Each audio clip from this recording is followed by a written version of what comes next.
ওলালো এটা নতুন ভিডিঅ'ৰ সন্ধানত তো গৈ আছোঁ ভাস্কৰ দত্ত আহি আছে আপোনালোকক দেখুৱাই যাম গোটেইখিনি আহিলোঁ ভাস্কৰ দা বাইকৰ ঘৰলৈ ইয়াতে ভাস্কৰ দা বাইক থাকে ওপৰত খাই ল'লোঁ আৰু বাইকৰ ল'ৰাটো যাব আমি একেলগতে যাম চাহকাপ কিন্তু মজা লাগিলে চাহকাপ মজা লাগিলে মজা বনালে মানুহে ইউটিউব কৰি গাড়ী লয় কিবা লয় বস্তু লয় কিন্তু মই আকৌ ইউটিউব কৰি গাড়ী বিকিছ সেয়াই আৰু মোৰ অৱস্থা বেয়া আপোনালোকে অলপমান মৰম চৰম দিব প্ৰথমবাৰ মালিগাঁও নীলাচল পাহাৰৰ যিখন ব্ৰিজ হয় নতুন ব্ৰিজ আজি মই প্ৰথমবাৰ উঠিম আৰু ভাস্কৰটো ভিডিঅ' বনাই আহিলে মোক নক'লে তো এইফালে ব্ৰিজখন পালোহি আমি এতিয়া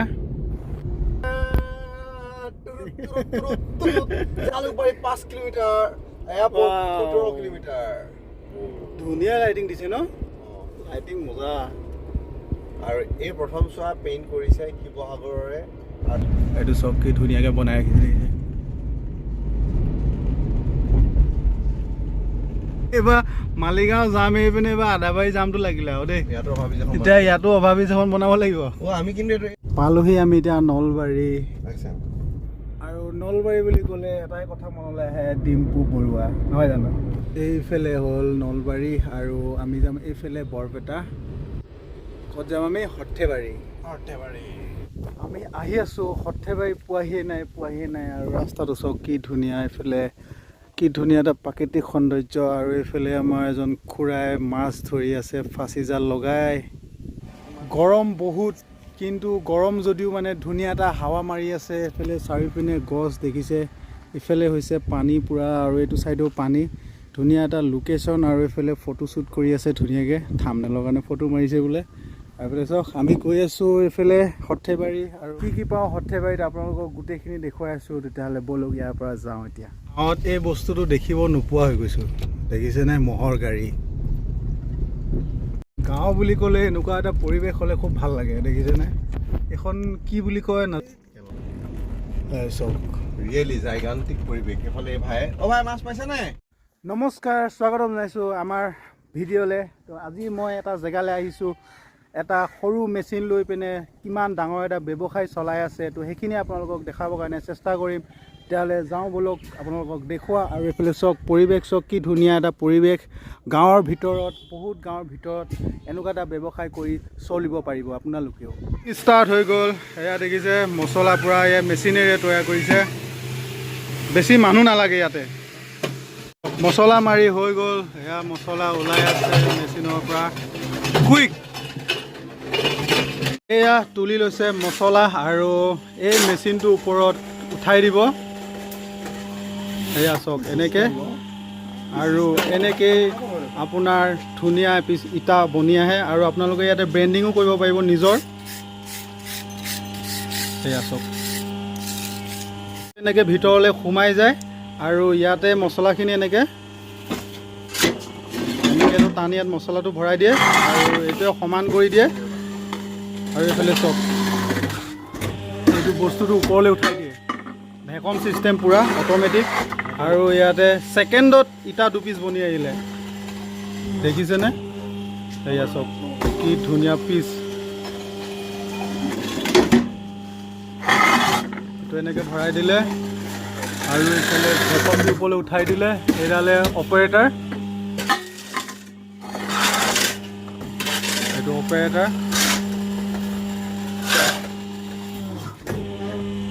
এয়া চাওক কি ধুনীয়া ধুনীয়া ইটা বনি ৰেডি হৈ গৈছে এয়া দেখিছেনে আপোনালোকে আৰু খুব কম খৰচত এই ইটা আপোনালোকে বনাব পাৰিব এটা সুন্দৰ ঘৰ আৰু কম খৰচ হয় কম পইচাত আপোনালোকে এইটো ব্যৱসায়ো কৰিব পাৰে আৰু যদি আপোনালোকৰ কম মাটি আছে যদি কোনোবাই ব্যৱসায় কৰিব বিচাৰে তেতিয়াহ'লে কম পইচাত আপোনালোকে ব্যৱসায়টো কৰিব পাৰে আৰু এই অট'মেটিক মেচিনটো ক'ত পায় আপোনালোকক জনাই দিম ডেছক্ৰিপশ্যনৰ নাম্বাৰটো দি দিম আহক আমিও এনেধৰণে সৰু সৰু উদ্যোগ গঢ়াই তোলোঁ আমাৰ অসমত আৰু আপোনালোকেও এই ব্যৱসায় কৰি বহু টকা উপাৰ্জন কৰিব পাৰিব য'ত নালাগে আপোনাৰ শিক্ষাগত অৰ্হতা আপোনালোকক লাগিব মাথো সাহস মনোবলতা আৰু পৰিশ্ৰম তো আমি চাকৰিৰ পিছত নদৌৰি যদি আমি এনেকুৱা ধৰণৰ সৰু সৰু উদ্যোগ কৰিব পাৰোঁ তেতিয়াহ'লে আমাক চাকৰিতকৈ বেছি পইচা উপাৰ্জন কৰিব পাৰিম আহক আমি সকলোৱে আগুৱাই যাওঁ।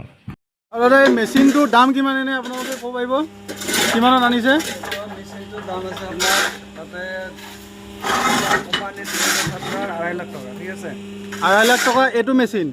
কিন্তু আপোনাৰ জিএসটি ট্ৰান্সপোৰ্ট চাৰ্জ 2,70,000 2,70,000 টকাত এই মেচিনটো আহি যায়। আৰু মিক্সাৰ মেচিনটোৰ দাম? মেচিনটোৰ দাম আছে আপোনাৰ 65, কিন্তু জিএসটি ট্ৰান্সপোৰ্ট চাৰ্জ লয় মোটামুটি 85। এনে দাম হৈছে 65, মোটামুটি জিএসটি লৈ ট্ৰান্সপৰ্টৰ মানে চাৰ্জ লৈ 10,000 টকা বেছি। আচ্ছা, আৰু এই মটৰটো এক্সট্ৰাকৈ কিনিব লাগে নেকি? মেচিনটোৰ লগতে মটৰটো দিয়ে ন? এইটো মটৰ। আৰু লাইটৰ বিল কিমান আহে এনে? হা, 2,500 টকা মাহেকত আহে। আৰু মাহেকত ইটা কিমান বনে? বনালে ভালে বনাব, 50 বনাব, 50-30ৰ ভিতৰত ইটা বনাব পাৰে। দেখিছে লাইটৰ বিলো খুব কম, 2500 টকা মাত্ৰ আহে আৰু কমাৰ্চিয়েল হয়। তো 2500 টকা লাইটৰ বিলত আপোনালোকে 50,000ৰ পৰা 30,000 ইটা বনাই তৈয়াৰ কৰিব পাৰিব। আমি আহিলোঁ সৰ্থেবাৰী, আৰু সৰ্থেবাৰী বুলি ক'লে কাঁহ পিতলৰ এডোখৰ ধুনীয়া জেগা, আৰু সৰ্থেবাৰী বুলি ক'লে কাঁহৰ বাচন বৰ্তনলৈ মনত পৰে। আৰু এইফালে চাওক না, চাৰিওপিনে কাঁহ আৰু কাঁহ, আৰু এইফালেও চাওক পূৰা কাঁহৰ দোকান। এখন আমি কাঁহৰ দোকানত সোমাইছোঁ। এইফালে চাওক ধুনীয়াকৈ ইয়াত কাঁহ, যিকোনো মানে কাঁহৰ বস্তু ইয়াতে বনাই ধুনীয়াকৈ ৰাখিছে। গোটেই ৰাস্তাত মই যিমান দূৰলৈকে চকুৰে দেখা পাইছোঁ মানে অকল কাঁহৰে দোকান দেখা পাই আছোঁ।